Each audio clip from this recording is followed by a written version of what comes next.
बिस्मिल्लाहिर्रहमानिर्रहीम। हमारा mathematics 11 intermediate level और हमारा टॉपिक है कॉम्प्लेक्स नंबर।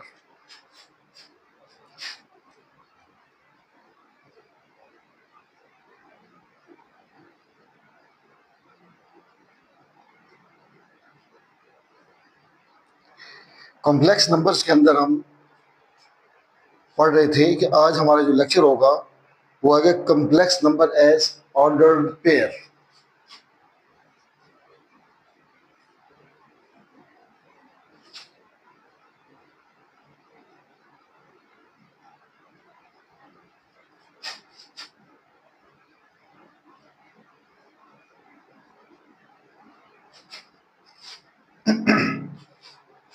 हमने देखा कॉम्प्लेक्स नंबर क्या था कि z से ज़ाहिर हमने किया ये a प्लस आयोटा b। इसके अंदर a रियल पार्ट इसका और b इसका इमेजिनरी पार्ट, और आयोटा क्या है, iota is equal to -1 under root, और ये इमेजिनरी पार्ट के साथ होता है। जिसके साथ ये आयोटा लगा वो इमेजिनरी पार्ट होता है। अब इसको हमने ऑर्डर पेयर की फॉर्म के अंदर लिखना है, यानी इसको हम लिखेंगे a कामा और b, ये ऑर्डर पेयर की फॉर्म के अंदर ये आ जाएगा। अब इस ऑर्डर पेयर की फॉर्म के अंदर हम इसी को एडिशन, सब्ट्रैक्शन, मल्टीप्लिकेशन ये देखते हैं, कांस्टेंट से मल्टीप्लिकेशन ऑर्डर पेयर की फॉर्म के अंदर। अगर हमारे पास दो नंबर हैं, एक है Z1 और दूसरा नंबर है हमारे पास Z2 C plus iota D, तो इसका जो ऑर्डर पेयर होगा वो हो जाएगा CD। ये दो ऑर्डर पेयर हो गए। अब अगर हम इनको इक्वलिटीज की देखते हैं, इक्वल जब दो कॉम्प्लेक्स नंबर इक्वल कब होंगे, यानी Z1 कब होगा Z2 के बराबर, कि अब हम इसको ऑर्डर पेयर की फॉर्म के सब देखते हैं। तो ए बी ये जो ऑर्डर पेयर होगा ये बराबर हो जाएगा CD के, और इसके अंदर रियल पार्ट इसका A is equal to C, ये रियल पार्ट, और इसका imaginary part B is equal to B। ये इसकी जो ऑर्डर पेयर की पहली प्रॉपर्टी आप देखते हैं है इक्वलिटी। इक्वलिटी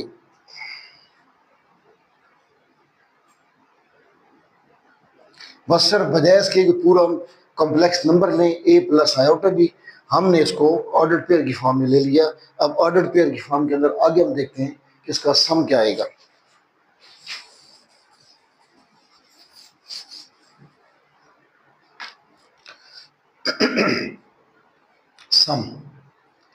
सम के अंदर इन दोनों कॉम्प्लेक्स नंबर को Z1 प्लस Z2 हम करेंगे। Z1 plus Z2 mean A B, ये ऑर्डर पेयर, और Z2 का जो ऑर्डर पेयर है वो CD है।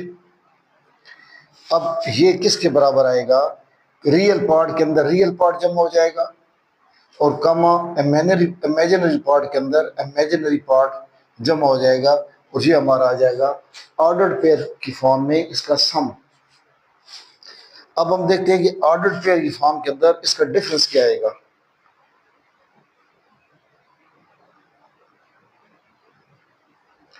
डिफरेंस आएगा Z1 माइनस Z2, यानी ए बी और minus CD is equal to, और real part minus real part, imaginary part minus imaginary part. तो ये ऑर्डर पेयर की फॉर्म में इसका डिफरेंस आ जाएगा। अब आ जाएगा जी इसकी मल्टीप्लिकेशन ऑर्डर पेयर की फॉर्म में।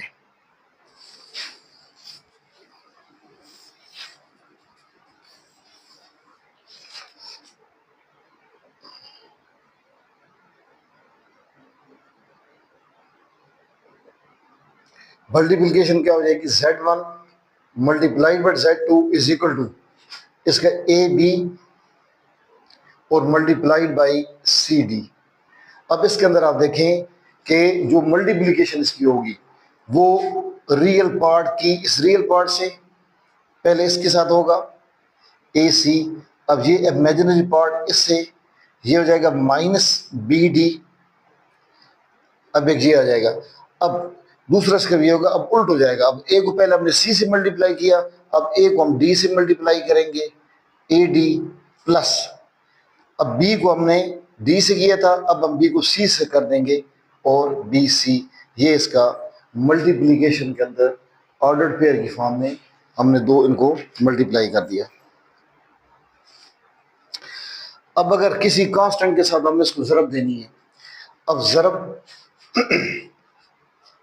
ये आपको समझ आ गया, इसको अच्छी तरीके से देख लें कि ये बड़ी आसान ज़रब है, मुश्किल नहीं है इसमें कि सबसे पहले ए को हमने रियल पार्ट को रियल पार्ट से दे दी, फिर इमेजिनरी पार्ट को इमेजिनरी पार्ट से दरमियान में माइनस हमने लगा दिया। अगर आप इसकी एक्चुअल देखें ना, जो इसकी प्रॉपर्टीज के अंदर हमने उसको मल्टीप्लाई किया तो वहाँ पे वो माइनस आता है। तो उसके बाद अगला पेयर के अंदर अब ए को उल्टा करना है, पहले सी के साथ किया था, अब डी के साथ मल्टीप्लाई करेंगे, बी को पहले हमने डी के साथ किया था, फिर अब बी को सी के साथ हम कर लेंगे।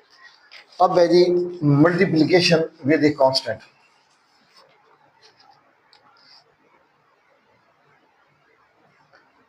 Multiplying with a constant, constant फर्ज करें के कांस्टेंट है हमारा और ये ऑर्डर हमारा ऑर्डर्ड पेयर है ए बी। अब इसके साथ जब हम इस के को मल्टीप्लाई करेंगे तो ये बराबर आएगा के ए और दूसरा आएगा के बी, यानी दोनों पार्ट के साथ अलग-अलग ये मल्टीप्लाई हो जाएगा। तो ये था हमारा ऑर्डर्ड पेयर की फॉर्म के अंदर